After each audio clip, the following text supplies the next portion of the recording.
Resolution of the dispute between teachers and the government over pay. A £1,000 one-off payment for the current school year and an average 4.5% pay rise for staff next year is on offer, but the unions say it's not enough. We will speak to the union NEU shortly. Do rape cases need juries? Scotland is trying out Queen Elizabeth. We will pick the best letters of the week. Treble 2, start your message to the word Times. If you go run, you will know there is another. So this is what the government has offered, a £1,000 one-off payment. That's for the current school year, and an average 4.5% pay rise for staff next year. Let's speak to Niamh Sweeney, Deputy General Secretary of the National Education Union. Good morning to you, Niamh. Good morning. What figures would have been acceptable, do you think?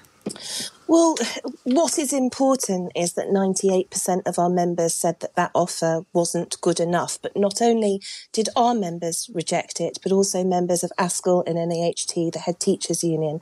And the real feeling of anger towards that offer was that it didn't do enough to bridge the gap between loss of earnings in real terms in the last 10 years for the profession. Teachers have lost between 11 and 23% real terms earnings. But also it wasn't funded. So that would have had to have come out of school budgets that are already under significant pressure. The head teachers reporting that they are already making cuts to services, to provision for children subjects. A quarter of secondary heads saying that they have cut GCSE and A-level subjects because of the pressure of budgets. But the government do say that this is the final offer.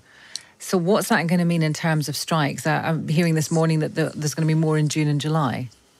Well, there may be. I think our executive will meet to decide when the further action will take place. But the government really needs to think that if that is its final offer, what is it going to do to ensure that there is a teacher, a qualified teacher in every child's classroom? We have the largest class sizes in Europe in secondary schools since records began.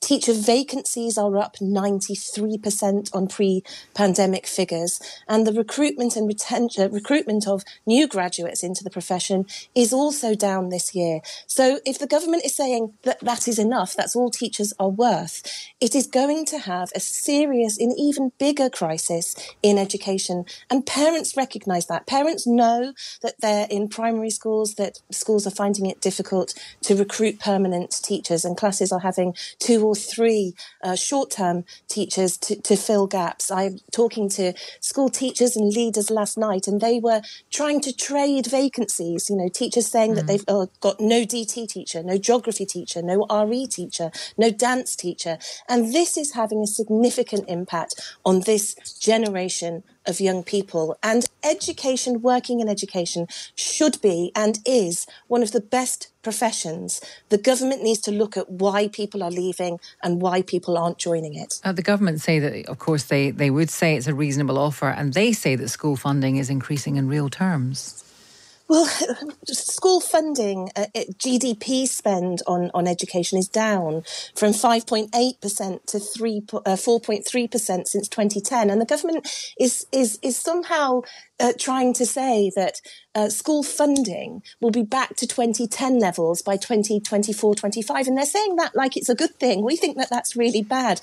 The cost of running a school has increased dramatically. School leaders paying, 30% inflation on food, energy bills. Schools have to cover those things, and there just isn't any leeway in school funding to recruit and retain teachers. And head teachers are saying that if they don't fund school more, then they will have to make redundancies. And that shouldn't be happening in our education system. Whenever we speak to the Department for Education, they always point to this extra £2 billion in each of the next 2 years to cover increased costs like energy and staffing.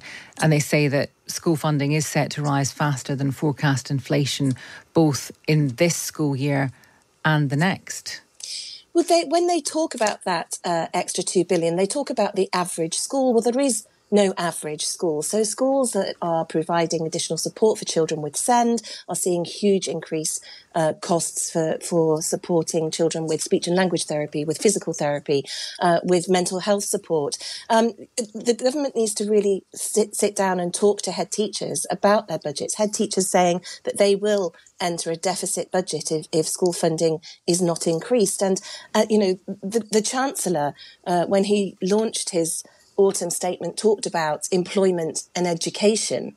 Well, there is very little leeway in funding in education. And if they want to see a booming, healthy economy, they need to fund education appropriately so that we can support our children. And just finally, you will have heard Hugh Pill, the chief economist of the Bank of England, this week saying that we all need to show wage restraint or we'll all keep inflation in the system for longer. Well, public sector wages increases don't fuel inflation, and teachers have shown wage restraint for the last 10 years. That has led to a teacher recruitment and retention crisis. If we don't have teachers in classrooms with our children, how on earth are we going to have a booming economy with full employment? Niamh, thank you for talking to